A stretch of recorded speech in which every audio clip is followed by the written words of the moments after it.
என் முகத்தை தேடும் என்று இன்னமும் என் அன்பு கூர்ந்து நோக்குவேன் பொன் முகமே.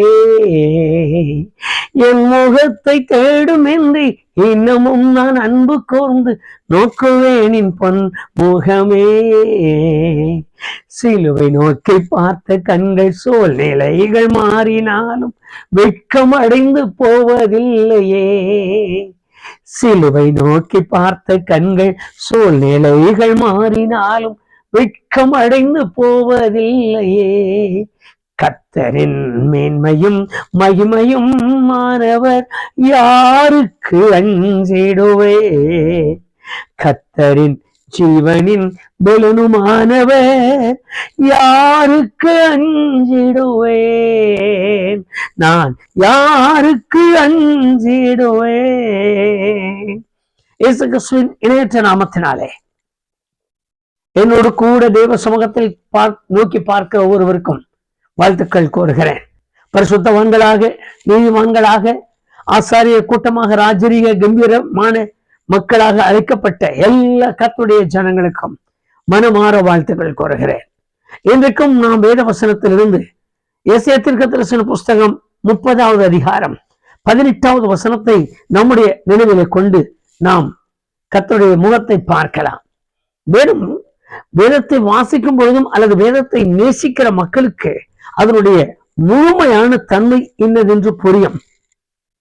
வேதம் வாசிக்காமலும் வேத காரியங்களை கற்றுக்கொள்ளாமலும் ஏதோ ஒரு காரியம் யாரோ சொன்னார்கள், அல்லது இந்த புஸ்தகத்தில் இப்படி எழுதியிருந்தது, இன்னொரு வார்த்தையை பிரசங்கிக்கும் பொழுது பிரசங்கியார்கள் சொல்வார்கள், அவரே அப்படி சொல்லிவிட்டார், அந்த புஸ்தகத்தில் அவர் இப்படி எழுதினார், இப்படி எல்லாம் சொல்லி அவைகளை கவனிக்கிறவர்களுக்கு இந்த வேதம் எந்த அளவிற்கு புரியும் என்று எனக்கு தெரியவில்லை. வேதத்தை வாசிக்கணும், வேதத்தில் எழுத்து கூட்டி ஆகிலும் நமக்கு தெரிந்த வார்த்தைகளை வாசித்து இந்த வேத வசனம் இப்படி சொல்லும் பொழுது, ஆண்டவரே என்னுடைய வாழ்க்கை ஏன் இப்படி இருக்கிறது என்று நான் வசனத்தோடு என்னை இணைத்து கேட்கும் பொழுதுதான் அவர் தீவிரித்து பதில் செய்ய, தீவிரித்து பலன் கொடுக்க வருகிறார். வேதத்தை வாசித்து பாருங்கள். உலகத்தில் இருக்கிற எந்த வேதங்களும் அப்படி சொல்லி இருக்காது. அதற்கு காரணம் என்னவென்றால், தேவன் ஜீவனுள்ளவராயிருப்பதால், தேவன் உயிருள்ளவராயிருப்பதால், நீங்களும் நானும் நம்பி ஆராதிக்கிற தேவன் சகலவற்றையும் உண்டாக்கிறது மாத்திரமல்ல, உலகத்தின் முடிவு வரைக்கும், நியாயத்தீர்ப்பு வரைக்கும் நம்முடைய ஆத்மாவை தம்மோடு கூட சேர்த்து அதற்குரிய வாழ்வை கொடுக்கும் காலங்கள் வரைக்கும் அவர் திட்டம் செய்த காரியங்களை அவரே நிறைவேற்றி வருவதால், அவர் தீர்மானிக்கப்பட்டவர்களின்படியே நடத்தி வருவதால் அவருடைய செயல் வித்தியாசமானது, அவருடைய செய்கை வித்தியாசமானது, அவருடைய இருதயத்தின் எண்ணங்கள் வித்தியாசமானது. காரணம், வேதத்தை வாசிக்கும் பொழுது ஒரு வேத வசனம் உங்களுக்கு கட்டாயமாய் ஞாபகத்திற்கு வந்திருக்க வேண்டும் என்று நான் எண்ணுகிறேன். என் நினைவுகள் உங்கள் நினைவுகள் அல்ல, என் வழிகள் உங்கள் வழிகள் என் வழிகளும் அல்ல என்று சொன்னார். ஏற்கனவே என்னை குறித்து, வாழ்க்கையை குறித்து, சூழ்நிலைகளை குறித்து தீர்மானித்து வைத்திருக்கிற தமது தயவுள்ள தீர்மானத்தின்படி, சித்தத்தின்படி வேதம் அப்படி திட்டமாய் சொல்லுவதால் இன்றைக்கு நாம் அவைகளை கவனியாமல் இந்த வேத வசனத்தில் எழுதின ஒரு ஆச்சரியமான வார்த்தையை நம்முடைய நினைவிற்கு கொண்டு வரலாம். நான் அந்த வேத வசனத்தை உங்களுக்கு முன்பாக வாசிக்கிறேன். ஆனாலும் உங்களுக்கு இறங்கும்படி கர்த்தர் காத்திருப்பார். உங்களுக்கு இறங்கும்படி கர்த்தர் காத்திருப்பார். அந்த வார்த்தை, அவர் எனக்கு காத்திருக்கிற தேவனாம். ஒரு நிமிஷம் அவருடைய செய்கைகளை மாத்திரம் கொஞ்சம் வேத வசனத்தின் மூலமே எண்ணி பாருங்கள். நின்றார், பார்த்தார், அவைகளை உண்டாக்கினவர் அவைகளை கவனித்தார். அதனோடு அப்படி நிறுத்தி அதற்கு மேல் கவனியுங்கள். ஜலம் ஒரு இடத்தில் சேரட்டும், வெட்டாந்தரை காணப்படட்டும், சூரியன் உண்டாகட்டும், சந்திரன் உருவாகட்டும், இப்படி ஒவ்வொரு வார்த்தைகளாய் அவர் சொல்ல சொல்ல அவைகள் எல்லாம் அப்படியே செயல்பட்டு கொண்டே இருக்கிற அளவிற்கு வலுவை நிறைந்தவர், அதிசயமானவர். இன்னும் வேதத்தில் சொன்னால், எசையா தீர்க்கதரிசி அவரை தரிசிக்கும் பொழுது அவர் சொன்னார், 6வது அதிகாரத்தில் வாசித்து பாருங்கள், உயரமும் உன்னதமுமான சிங்காசனத்தின் மேல் அவர் இருக்க கண்டேன். சாலமோன் அவருக்காக அவரை நோக்கி ஜெபிக்கும் பொழுது, ஐயா, வானம் உமக்கு சிங்காசனம், பூமி உமக்கு பாதபடி, இந்த வார்த்தைகளை சொல்லி அவரை பணிந்து கொண்டார். இத்தனை மகத்துவம் உள்ள தெய்வம் சாதாரண மனிதனுக்காக நான் என்ன செய்துவிட போகிறேன்? அவருக்காக நான் எதை தியாகம் பண்ணுவதற்கு, என்னுடையது என்று சொல்வதற்கு என்ன இருக்கிறது? எல்லாம் அவரால் வந்தது, அவர் உண்டாக்கினது. அப்படி இருக்க வேதத்தில் எழுதியிருக்கிற வார்த்தை, எனக்காக உங்களுக்காக அவர் காத்திருக்கிறாராம். அவருக்கு மகிமை உண்டாகட்டும். எதற்காக காத்திருக்கிறார்? அவர் இப்பொழுது என் பிள்ளை என்ன கேட்பார் என்றால், எனது என்ன காரியங்கள் நிமித்தம் அவர் நமக்காக காத்திருக்கிறார். ஒரு வேத வசனத்தை நாம் திட்டமாய் அறிந்து கொள்ள முடியும். அவருக்கு காத்திருக்கிறவனுக்கு அவர் நல்லவர் என்று எழுதியிருக்கிறது. அவருக்கு காத்திருக்கிறவன் பாக்கியவான் என்று எழுதியிருக்கிறது. புலவனின் புஸ்தகத்தை வாசித்து பாருங்க. ஆனால் இங்கு எழுதின வார்த்தை, அவர் நமக்காக காத்திருக்கிறாராம். எத்தனை பெரிய மேன்மைக்குரிய ஒரு வாழ்க்கை என்பதை கவனியுங்கள். வாழ்க்கை என்பதை விட நீங்களும் நானும் தெரிந்து கொண்ட இந்த சூழ்நிலை, தெரிந்து கொண்ட இந்த வழிபாட்டு முறை, தெரிந்து கொண்ட இந்த மார்க்கம், மதம் என்கிற வார்த்தை மறந்துருங்க. நானும் நீங்களும் தெரிந்து கொண்ட இந்த மார்க்கம் எத்தனை பெரிய கிருபை நிறைந்த செயலுக்கு நம்மை கொண்டு போகிறது என்பதை பாருங்க. எழுதப்பட்ட வார்த்தை காத்திருப்பாராம். சில காரியங்களை மாத்திரம் நான் வாசிக்கலாம். சில நேரத்தில் நம்முடைய உள்ளம் சோர்ந்து போகிறது உண்டு. அதற்கு காரணம், பூமியிலே நாம் வாழ்கிற இந்த வாழ்க்கையில் குறைவுகளை சந்திக்க வேண்டியிருக்கிறது. தேவைகள் ஏராளம் இருக்கிற சூழ்நிலை மாத்திரமல்ல, சரீரத்தில் உள்ள பலவீனத்தை நிமித்தம் மடங்கி ஒடுங்கி உட்கார வேண்டிய நிலை இருக்கிறது. மருத்துவர்களுக்கு கொடுக்கிற செலவுகளின் நிமித்தம் செய்கிற மருந்து செலவுகள் எல்லாம் கலங்கி போகிறோம். எத்தனை மருந்துகள் மாதம் எவ்வளவு ரூபாய்க்கு வாங்கி சாப்பிட்டால்தான் இந்த நோய்க்கு இது பரிகாரம் என்கிற ஒரு நிலையை நினைக்கும் பொழுதெல்லாம் நெஞ்சம் பதைக்கிற ஒரு நிலைமைக்கு வருகிறோம். ஆனால் வேத வசனத்தை வாசிக்கும் பொழுது உண்மையாகவே தேவ ஜனங்களின் இருதயம் பரவசம் கொள்ளுகிற ஒரு காரியம். அதற்கு காரணம் என்ன? வேதத்தில் அவர் எதற்காக காத்திருக்கிறார்? நாம் ஒரு சில வேத வசனங்களை வாசிக்கலாம். சங்கீதம் 27வது சங்கீதம் 14வது வசனத்தை நம்முடைய நினைவிற்கு கொண்டு வாருங்க. அங்கு எழுதின ஒரு அருமையான வேத வசனம் உண்டு. இந்த வேத வசனம் எப்பொழுதுமே தேவன் தம்முடைய பிள்ளைகளோடு கூட இடைப்படும் பொழுதும் பேசும் பொழுதும் அந்த வார்த்தைகள் அவர்களோடு கூட ஒன்றித்து வாழ்கிறதை நாம் அறிய முடியும்.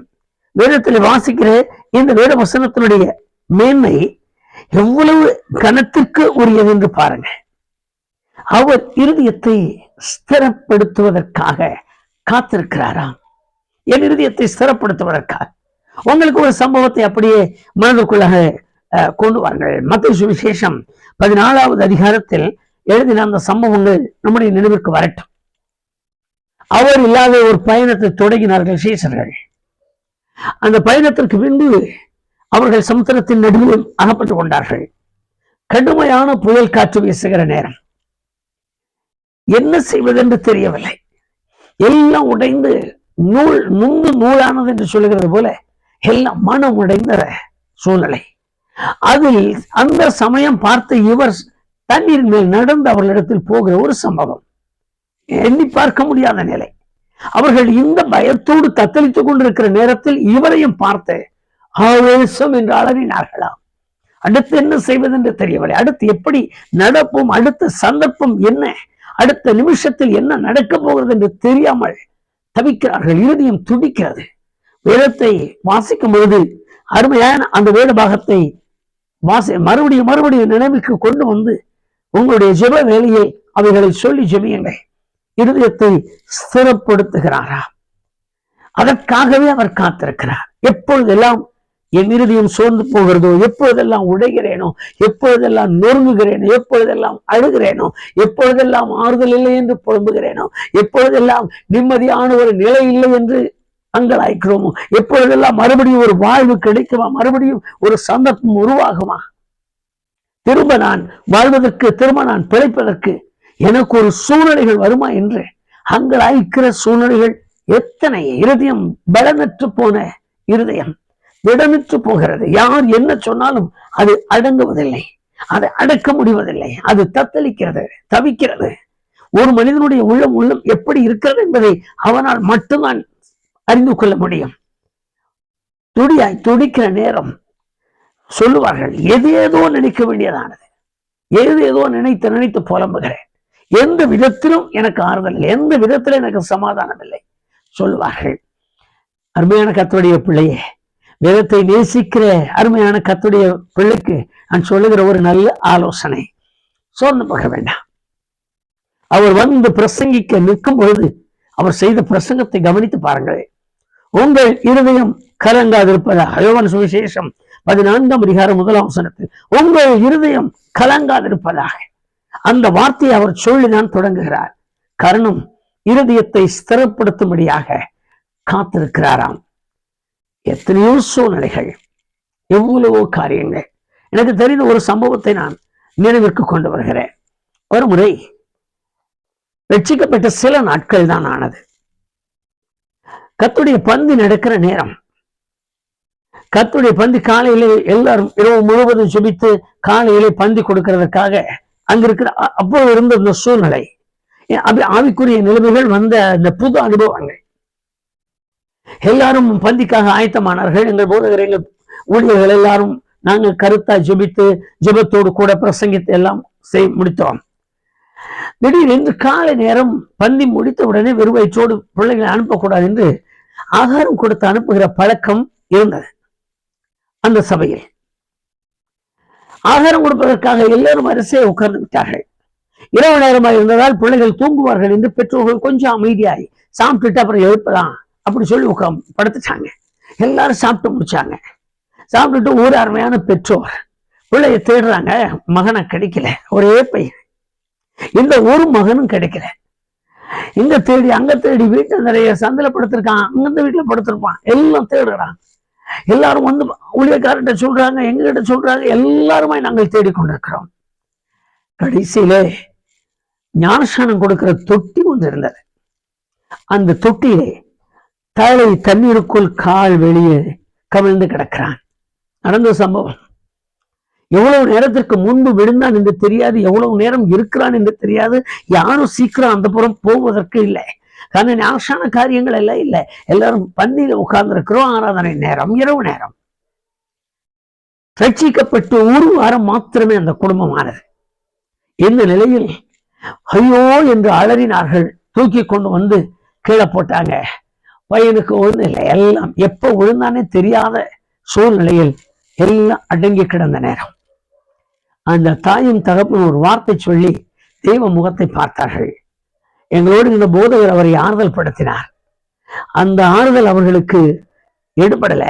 அவர்கள் சொன்னார்கள், ஐயா, 3 பேருமே ஒன்னா சேர்ந்து போயிருந்தாலும் நாங்க கவலைப்படவே மாட்டேயா என்று சொன்னா, நான் இதுவரைக்கும் இதற்கு முன்பு செத்திருந்தால் அலறுவேன், என் பையன் எங்கேயோ போய் கிடப்பான், நான் எங்கேயோ போய் கிடப்பேன்னு சொல்லி. இப்போ என் பையன் போயிட்டான், ஆனால் நான் அவன் போன இடத்திற்கு போகும்படியாக எங்களை நாங்கள் திடப்படுத்தி இருக்கிறோம் என்றார்கள். கர்த்தர் பெரிய காரியங்களை செய்தார். எல்லாரும் சுற்றி நின்று ஓ என்று அலற ஆரம்பித்தோம். நீண்ட நேரம் ஜெபிக்க தொடங்கினான். கர்த்தர் சத்தத்தை கேட்டார். திடீரென்று பையன் தண்ணீர் வாயிலிருந்து தண்ணீர் வெளியே வர தொடங்கினது. பையன் பிழைத்துக் கொண்டான். கர்த்தருக்கு மகிமை உண்டாகட்டும். சாட்சியுள்ள ஒரு மகனாய் வாழ்ந்தான். இருதயத்தை ஸ்திரப்படுத்துகிற தேவன் அவர் என்னுடைய இதயத்தை ஸ்திரப்படுத்த நமக்காக காத்திருக்கிறாராம். மகத்துவம் உள்ள ஒரு வல்லமை. நான் 2ஆவதாக ஒரு காரியத்தை இந்த வேதத்தில் வாசிக்கலாம். 40வது சங்கீதம் 1வது வசனத்திற்கும் உங்கள் இருதயத்தை அப்படியே திருப்பி விடுங்கள். இங்கு கூப்பிடுகிறதற்கு செவி சாய்க்கும்படி காத்திருக்கிறார் என்று எழுதியிருக்கிறது. நேர்த்தியான ஒரு வேத வசனம். அந்த வேத வசனத்தோடு கூட ஓசியா 11ஆம் அதிகாரம் 4வது வசனத்தையும் கூட சேர்த்து வாசித்து பாருங்கள். அவர் எப்படி சாய்ந்து நம் பக்கம் இருக்கிறார் என்பதை நாம் அங்கு அறிய முடியும். நுகத்தடியை எடுத்து போடுகிறவரை போல இருந்து ஆகாரம் கொடுத்தாராம். ஒரு மனுஷன் முகத்தடி அவனுடைய கழுத்தின் மேல் ஒரு நுகத்தடியை வைத்தால் நிமிர்ந்து நிற்க போகிறதில்லை, அவன் கொண்டு கிடப்பான். ஒரு பாரத்தை எடுக்கும் பொழுது அதோடு கழுத்து மேல் ஒரு பாரம் வரும் பொழுது எவ்வளவு குனிந்திருக்கிறான் என்று தெரியாது. தூக்கம் முடிந்தால் தான், தூக்கமும் போனா அப்படியே தரையோடு கிடக்கிற நிலைமை எல்லாம் இருக்கும். அந்த நுகம் என்கிற அந்த பாரமான காரியத்தை ஒரு நிமிஷம் உள்ளத்திற்குள்ளாக கொண்டு வாருங்க. அப்படி குனிந்து கிடக்கிற ஒருவனுக்கு அவன் பக்கம் சாய்ந்து இவரும் அவனை போல மடங்கி அவனுக்கு ஆகாரம் கொடுத்தாராம். காத்திருக்கிறார் தேவன், காத்திருக்கிற தேவன். அவரை குறித்து விவரிக்கிற காரியங்கள் பெரிதாய் நாம் எடுத்துக்கொள்வதில்லை. அவரை குறித்த அவர் செய்கிற அந்த காரியங்கள் எவ்வளவு மகத்தானவைகள் என்று நாம் கவனிக்கிறதில்லை. நமக்கு தேவையா அந்த சந்தர்ப்பம், ஒரு போறோம் உட்கார்றோம், ஏதோ உட்கார்றாங்க, பிரசங்கம் இன்னைக்கு ரொம்ப நல்லா இருந்தது, பாஸ்டர் இன்னைக்கு என்னமோ ரொம்ப குஷியா இருந்தாரு, அவரு இந்த காரியம் எல்லாம் அப்படி காட்டினார், இப்படித்தான் எதிர்பார்க்கணுமே தவிர தேவனுடைய மகத்துவங்கள், தேவனுடைய ஆழங்கள், தேவனுடைய கிருபைகள், தேவன் நம்மேல் வைத்திருக்கிற அன்பின் மகத்துவங்களை ஒரு நாள் கூட மனதிற்குள் முழுமையாய் நாம் கொண்டு வருகிறதில்லை. சாய்ந்து செவி கொடுப்பதற்காக காத்திருக்கிறாராம். அவருடைய முழுமையான எண்ணம், எப்பொழுது நான் கூப்பிடுவேன், எப்பொழுது நான் கூப்பிடுவேன், எப்பொழுது நான் சத்தமிடுவேன், எப்பொழுது தேவரே என்று அங்கலாய்ப்பேன், எப்பொழுது ஆண்டவரே என்று கூப்பிடுவேன், அந்த நேரத்தை எதிர்பார்த்திருக்கிறார். நான் வேதத்தில் உங்களுக்கு ஒரு பாகத்தை நினைவுபடுத்துகிறேன். 2 ராஜாக்கள் ஒன்று சேர்ந்து யுத்தத்திற்கு போகலாம் என்று பேசினார்கள். உங்களுக்கு ஞாபகம் இருக்கும், ராஜாக்களின் புஸ்தகத்தை எழுதின இந்த வேத பாகம். ஒருவன் கர்த்தருக்கு பயந்து நடக்கிற மனிதன், இன்னொருவர் கர்த்தருக்கு பயப்படாத ஒரு மனிதன்.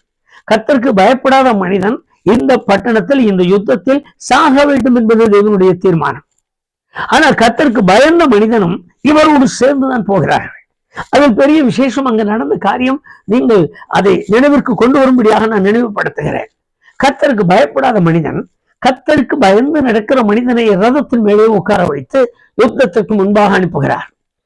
இந்த கர்த்தருக்கு பயப்படாத மனிதன் தன்னை ஒரு அரசனாய் காணாத படிக்கு, ஏனென்றால் அரசன் என்று தெரிந்தால் கொன்று விட்டார், என்ன செய்வதென்று இறங்கி வேஷம் மாறி யுத்தத்திற்கு போய் கொண்டிருக்கிற நேரம். இந்த யுத்தத்தில் எதிரிகள் பேசி இருக்கிறார்கள், யாரோடு யுத்தம் பண்ண வேண்டாம், இஸ்ரவேலின் ராஜா அணிந்து கொண்டிருப்பான், அவனோடு மாத்திரம் ரதத்தில் உட்கார்ந்திருப்பான், அவனை மாத்திரம் சூழ்ந்து கொள்ளுங்கள், அவனை மாத்திரம் கொன்று போடுங்கள், யுத்தம் முடிந்து விடுவோம், நாம் வெளியே வந்து விடுவோம், இப்படி சொல்லி பேசி வருகிற நேரம் உட்கார்ந்து இருக்கிறது கர்த்தருக்கு பயப்படுகிற மனிதன். சிங்காசனத்தை விட்டு ரதத்தை விட்டு இறங்கி கீழே போயிருப்பது கர்த்தருக்கு பயப்படாத மனிதன்.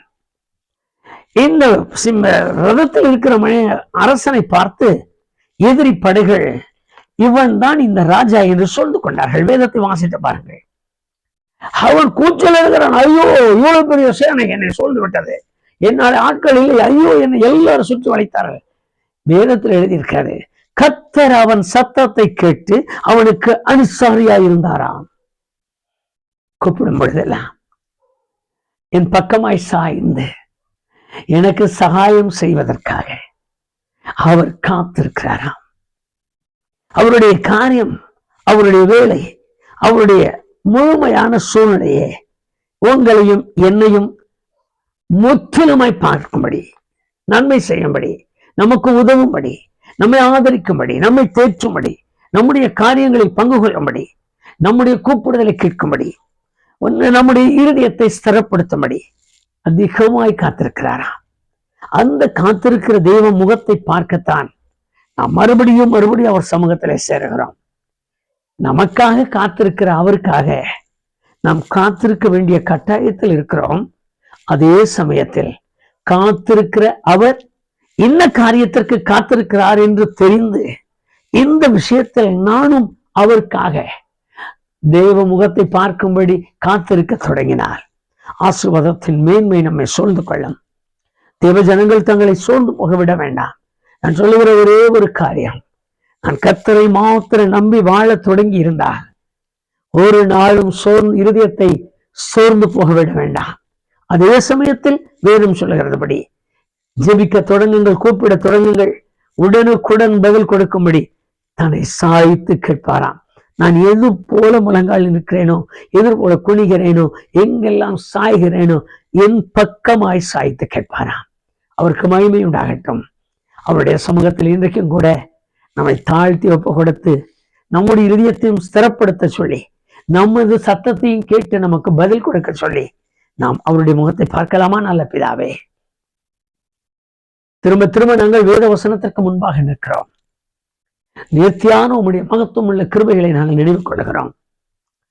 எங்களுடைய சொந்த தாய் தகப்பன், எங்கள் சொந்த உடன்பிறப்புகள் கூட ஒரு முறை 2 முறை எங்கள் பக்கம் சாய்வார்கள். ஆண்டவரே, அதற்கு மேல் எந்த அளவிற்கு எங்களோடு சாய்ந்து சலிப்பில்லாமல் இருப்பார்கள் என்று எங்களுக்கு சொல்ல தெரியாது. ஆனால் நீரோ எனக்காக, எங்களுக்காக காத்திருக்கிறீர் என்று எழுதின வார்த்தையை நாங்கள் வாசித்தோம். உம்முடைய காத்திருப்பு எங்கள் இருதயத்தை ஸ்திரப்படுத்துவதற்காகவும், உம்முடைய காத்திருப்பு எங்களுக்கு நாங்கள் போடுகிற, நாங்கள் கேட்கிற காரியங்களை செவி கொடுத்து கேட்டு எங்களுக்கு பதில் கொடுக்கவும் என்று நாங்கள் வாசித்திருக்கிறோம். என்னோடு கூட இந்த வேத பாகத்தை வாசித்து இவைகளை உணர்ந்து ஆண்டவரே என்று கூப்பிடுகிற யாரானாலும் அவர்களுடைய இருதயத்தை நீர் ஸ்திரப்படுத்துவீராக. அது எப்பேற்பட்ட நிலையில் இருந்தாலும் சரி, எப்படிப்பட்ட நோயினால் பாதிக்கப்பட்டு, எப்படிப்பட்ட சூழ்நிலையில் அடைப்புகள் உள்ளதாக, வேதனை உள்ளதாக, வலி உள்ளதாக, இருதயம் பலவீனம் உள்ளதாக, இந்த இருதயம் இத்தனை வருஷம் நான் இதற்கு மேல் இல்லை என்று சொல்லுகிற அதற்கு உரிய கட்டுப்பாட்டுக்கு உட்பட்டதாக இருந்தாலும், வேதத்தில் எழுதியிருக்கிறது இது இருதயத்தை ஸ்திரப்படுத்துகிறவர் எனக்காக காத்திருக்கிறார் என்பதால் எப்பொழுதெல்லாம் திகில், எப்பொழுதெல்லாம் பயம், எப்பொழுதெல்லாம் இருதயத்திற்குள்ளான போராட்டம், எப்பொழுதெல்லாம் மனதிற்குள்ளாக இருதயத்திற்குள்ளாக சங்கடங்கள், வேதனைகள், கலக்கங்கள் என்று எந்த நிமிஷத்தில் உருவானாலும் அந்தந்த சந்தர்ப்பத்தில் அவர்கள் அருகில் நின்று அவர்கள் இருதயத்தை ஸ்திரப்படுத்துவீராக. அவர்கள் உள்ளங்களை ஸ்திரப்படுத்தி தார பலத்தால் இடைக்கட்டம்.